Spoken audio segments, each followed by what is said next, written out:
একদম জেডএম club member. জেডএম club member হয়ে যাওয়ার জাস্ট 3 বছর পর আমি সিএম ক্লাব মেম্বার হয়েছি এবং সেই সিএম ক্লাব মেম্বার আমি কন্টিনিউ করছি।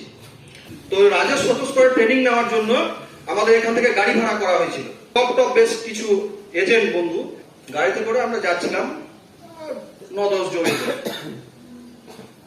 তখন আমি খুব সবসময় খুব উৎসাহিত থাকতাম, প্রচন্ড উৎসাহিত, সবকিছু নিয়ে আমার একটা উৎফুল্ল সবসময় একটা ভাব ছিল।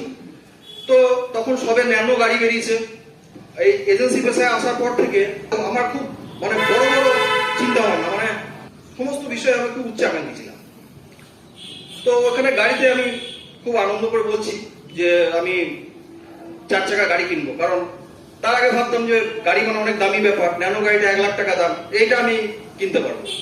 তো ওইখানে ওই যে ড্রাইভার গাড়ি চালাচ্ছিল, তো সে বললো, অনিমেষ দা, ন্যানো কিনে কি হবে, তলায় বাম্পারে ঠেকে যাবে, স্করপিও কেন, ওটা আমাকে ঠাট্টা করে বললো।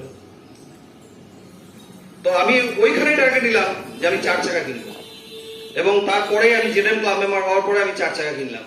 তারপরে তার সঙ্গে এখনো দেখা হয়, সেই ড্রাইভারের সঙ্গে। আমি বলি, ভাই গাড়ি আমি কিনেছি এবং আজ পর্যন্ত তলায় আমার ঠেকেনি কখনো। এটা কেন বললাম, যে মানুষের জেদ এবং এই যে সেন্টিমেন্ট, ওই সেন্টিমেন্টটাকে আমি কাজের মাধ্যমে আমি মানুষকে জবাব দিয়েছি সবসময়কার জন্য। আমার কাজের মাধ্যমে আমি সেইটাকে ওভারকাম করে সেই জায়গাতে এসে পৌঁছেছি। এবং কেউ যদি আমাকে কোনো কথা বলে যে তোমার দ্বারা হবে না, তো তাকে আমি কিচ্ছু বলি না। সেই কাজটা বড় কাজের জন্য, কোনো একটা কাজ আমি হয়তো ভাবছি যে আমি এটা করবো, ওর পাশ থেকে নেগেটিভ, এটা খুব অসম্ভব ব্যাপার, এটা এই গান্ধী ব্রাঞ্চে বসে এমডি একটি হবে না। আমি তখনই টার্গেট নিয়ে নিই, গান্ধী ব্রাঞ্চ থেকে আমি এমডি একটি করে দেখাবো। এই জেদটা রাখতে হবে সবার মধ্যে। আমি যেটা করি সেটা বললাম, তো আপনারা প্রত্যেকে এটা হতে পারবেন।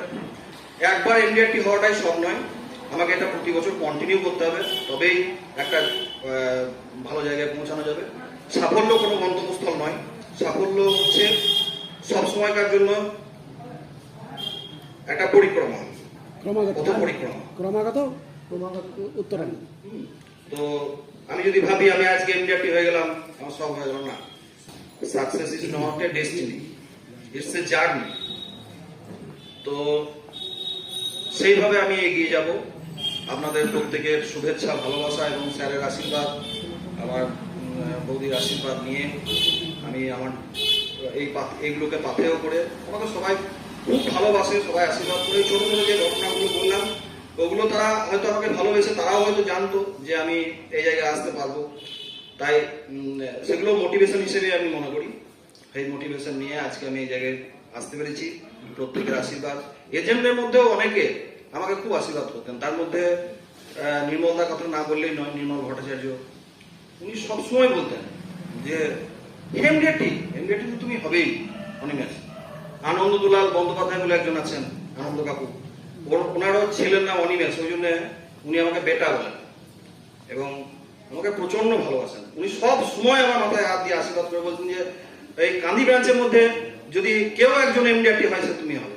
এবং হওয়ার পরে উনি সঙ্গে যখনই খবরটা পেয়েছেন, সঙ্গে সঙ্গে উনি আমাকে উইশ করেছেন। আমাদের টিম থেকেও অনেকে উইশ করেছেন, তার মধ্যে প্রথম অন্তরা ম্যাডাম আমাকে উইশ করেছেন। আমি প্রত্যেককে অন্তর থেকে ধন্যবাদ জানাই যে আপনারা যারা আমার এই সাফল্যে উইশ করেছেন, আমাকে কনগ্রেচুলেশন জানিয়েছেন, তাদের কাছে আমি খুব কৃতজ্ঞ। আপনারাও পারবেন, আপনারাও এই জায়গায় আসতে পারবেন।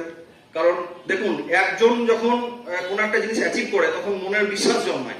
আজকে কান্দি ব্রাঞ্চে একটাও যদি চেয়ারম্যান ক্লাব মেম্বার না থাকতো, তাহলে মনে হতো যে চেয়ারম্যান ক্লাব মেম্বার বোধহয় কান্দি থেকে হওয়া সম্ভব।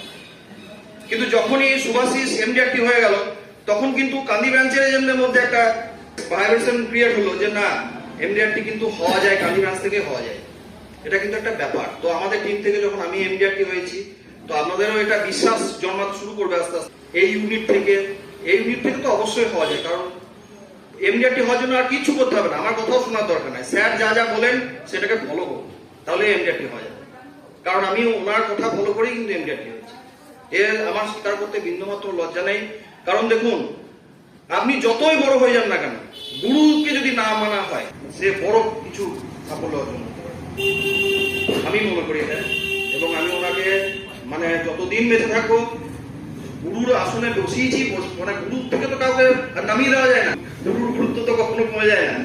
আমার কাছে কিন্তু ওনার গুরুত্ব অপরিসীম এবং আমি যতদিন বেঁচে থাকবো ওনার বাবা আমার জন্মদাতা পিতার পরে ওনার যে কর্মগুরু হিসেবে সেই পিতাস্থান আমি ওনাকে দিয়েছি আর চিরকাল দিয়েও যাব।